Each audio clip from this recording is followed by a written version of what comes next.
Madame la greffière, veuillez annoncer la raison de notre présence ici. Oui, nous sommes ici aujourd'hui pour le procès de Madame Élise Légaré, accusée de meurtre au premier degré. La victime, Emma Brassard, âgée de 21 ans, est morte le 31 décembre 2002. Toutes les preuves sont contre l'accusée. La victime a été retrouvée morte dans son salon par Madame Élise Légaré, qui a aussitôt contacté le 911 le matin du 1er janvier 2003. Madame Légaré, vous n'avez donc pas d'avocat? Non, cela ne sera pas nécessaire. Je me défends moi-même. Asseyez-vous. Madame la détective, c'est vous qui avez travaillé sur l'enquête. Quels sont les résultats obtenus? La victime est à une fête pour la veille du jour de l'an, soit le 31 décembre 2002. Lors de cette soirée, il y avait plusieurs invités, incluant Mme Légaré et Mme Brassard. Vers 22h, la victime est sortie prendre l'air à l'extérieur du bar. Selon plusieurs invités, elle se plaignait de maux d'estomac. Les médecins légitimement avoir découvert des résidus de poison dans son estomac pendant l'autopsie. Quelqu'un a dû mettre quelque chose dans son verre. M. Julien Dubé et Mme Légaré sont partis dehors à la recherche de la victime. M. Julien Dubé est l'amoureux de la victime. Quelles sont les preuves accusant Mme Légaré pour le meurtre de Mme Brassard? Croyez-moi, ce n'était pas facile pour nous. Nous avons commencé par trouver des éléments dans la salon de la victime où se trouvait le corps. À partir de ces éléments, nous avons pu analyser des cheveux et des empreintes. L'ADN correspondait à celle d'Élise Légaré. Après cela, nous avons trouvé le couteau dans la cuisine de la victime. Celui-ci a servi à poignarder la victime. Les empreintes digitales retrouvées sur le couteau étaient celles d'Élise Légaré. Je n'ai rien fait. De toute façon, je me souviens même pas comment je me suis rendue là-bas, sur le scène du crime. La dernière affaire que je me souviens, c'était le party. Et après, je me suis réveillée chez Emma. Après ça, il y a que du noir. Silence! Vous n'avez pas la permission de parler. Monsieur Dubé, vous êtes l'amoureux de la victime? Qu'est-il arrivé le 31 décembre 2002? Je ne peux pas vraiment vous dire ce qui s'est passé, car je n'étais qu'une seule heure avec les filles durant la soirée. J'ai su qu'Emma était décédée le lendemain matin parce que les policiers m'ont appelé. Il y a une chose dont je suis certain, c'est qu'Élise haïssait Emma, même si elles étaient de très bonnes amies. Par contre, je ne sais pas ce qui a pu pousser Élise à tuer Emma. Peut-être qu'Emma a révélé quelque chose qu'Élise n'aurait pas pris du bon côté. Maman! Maman! Fais pas ça! Papa nous a déjà quittés! Tu ferais pas ça! Maman!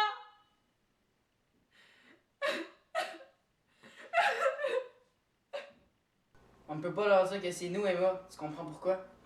Oui, mais je me sens mal. Regarde cette pauvre fille. Ce n'est pas comme si nous allons la revoir. Si on te fait quelque chose, les policiers vont nous arrêter. Tu veux passer le reste de ta vie en prison? Non, mais... C'est complètement faux! C'est lui qui a tué Emma! C'est la dernière fois que je vous dis, madame, asseyez-vous. Donc, nous allons mettre fin à l'interrogatoire. Il est maintenant temps de prendre une pause. Quand nous allons revenir, le jury aura fait son choix.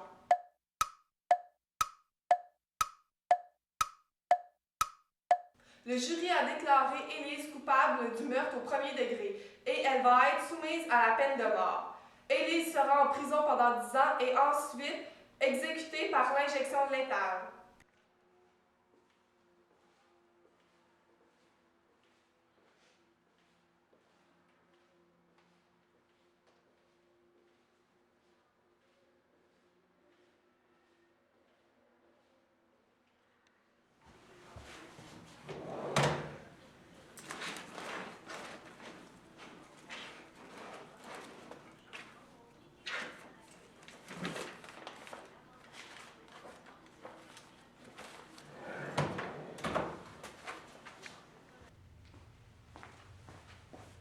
Bonjour Élise. Je suis Marie Philippe, une enquêtrice en fin de formation. Je dois terminer mes études et pour ça, je dois reprendre un dossier dont l'accusé a été jugé pour meurtre. J'ai choisi le vôtre. Ok. Mais pourquoi moi?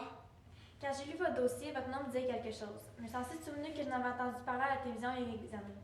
C'est pour ça que j'ai décidé de travailler sur votre dossier. On dirait que je vous connais de quelque part. De où? Je sais pas. Moi non plus, je sais pas pourquoi vous avez l'impression de déjà me connaître. Bref, si vous êtes prête, j'aurais quelques questions à vous poser. Qu'est-ce que vous voulez savoir? J'aimerais que vous me décriviez comme la soirée du 31 décembre 2002 s'est déroulée. Écoutez, c'est une longue histoire. Vers 20h30, Emma est arrivée chez moi. On s'est préparé pour aller à un party du Nouvel An. Après une quinzaine de minutes de marche, nous étions arrivés au bar où avait lieu le party. Environ une demi-heure plus tard, le petit copain d'Emma est venu nous rejoindre et nous avons continué à parler. Par la suite, Julien, le chum d'Emma, est allé nous chercher des verres d'alcool pour finir notre soirée en beauté. À 23h, Emma et moi sommes partis seuls, tous les deux, pour se rendre chez elle. Et après, je me souviens plus de qu'est-ce qui est arrivé. Je suis sincèrement désolée. Je me souviens simplement que lorsque je me suis réveillée, Emma était allongée par terre dans le salon et il y avait du sang partout. C'était là que je me suis rendu compte qu'elle était morte. La première réaction que j'ai eue était de faire le 911 et de demander une ambulance de toute urgence. Les ambulanciers sont arrivés quelques minutes plus tard et m'ont affirmé qu'elle était décédée. Environ 30 minutes plus tard, les policiers ainsi que les enquêteurs sont arrivés sur place et ont déclaré que c'était un homicide. Lorsqu'ils ont commencé l'inspection de la scène du crime, les seules preuves qu'ils ont trouvées étaient contre moi. J'ai donc été arrêtée et jugée pour le meurtre d'Emma. Je suis consciente que cela fait plusieurs années, mais êtes-vous sûre que vous ne vous souvenez de rien d'autre? Non, désolée. De toute façon, je me fais exécuter bientôt. Je me suis fait à l'idée que j'allais mourir. Merci pour les informations que vous m'avez données. Je vais aller voir la maison. Je vais vous voir bientôt, Elise.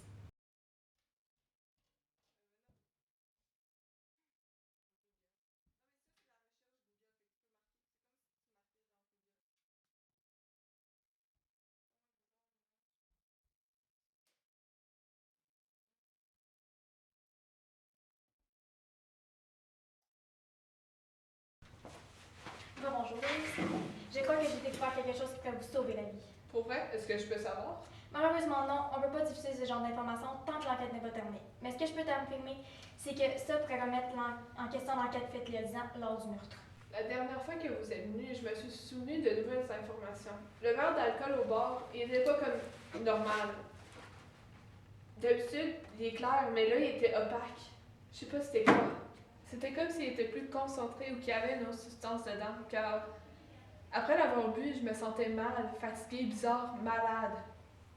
Je sais pas qu'est-ce qui se passe. Je me sentais bizarre. De toute manière, c'est pas la première fois que j'en prenais 31. C'était aussi à ce moment que j'ai commencé à avoir des trous de mémoire. Merci, Elise, pour ces nouvelles informations. Vous allez en avoir des nouvelles très bientôt de ce qui se passe. C'est interdit de retourner à la demeure des gens sans leur demander la permission. Je vais appeler la police. Je suis de la police. Peut-être, mais c'est pas une bonne raison. Est-ce que vous vous souvenez d'Emma Brasseur et d'Élise Légaré? Je pense que vous avez pas le bon, Julien.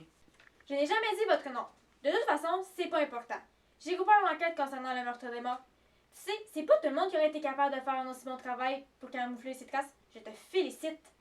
Tout le monde pensait que c'était Élise, mais pas moi, Julien. Non, c'est impossible, je n'ai rien fait. Oui, vous avez fait quelque chose. Vous êtes sous arrestation pour le meurtre d'Emma, les mains dans le dos. Oui, je l'avoue, je l'ai fait. Vous êtes contente maintenant? C'est pas une question d'être content. J'aimerais juste savoir ce qui s'est passé. Je suis entré dans le bar pour aller rejoindre les filles. Lorsqu'ils m'ont demandé d'aller chercher un verre, j'ai mis de la drogue à l'intérieur pour qu'elles oublient ce qui allait se passer ensuite.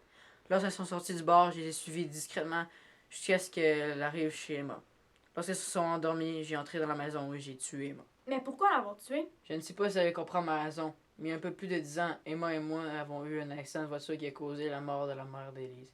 Immédiatement après l'accident, nous nous sommes sauvés pour ne pas être arrêtés. Mais Emma commençait à se sentir un peu coupable et voulait le dire à Élise. Je ne l'ai pas vraiment arrêtée par la police et passé ma vie en prison, alors j'ai tué Emma, car elle était sur le point de dire la vérité et j'ai commencé à paniquer.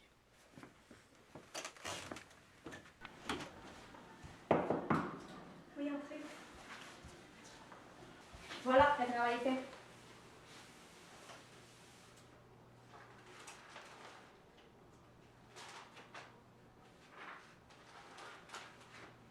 Madame l'a tué. Bienvenue parmi nous. Merci, madame, merci.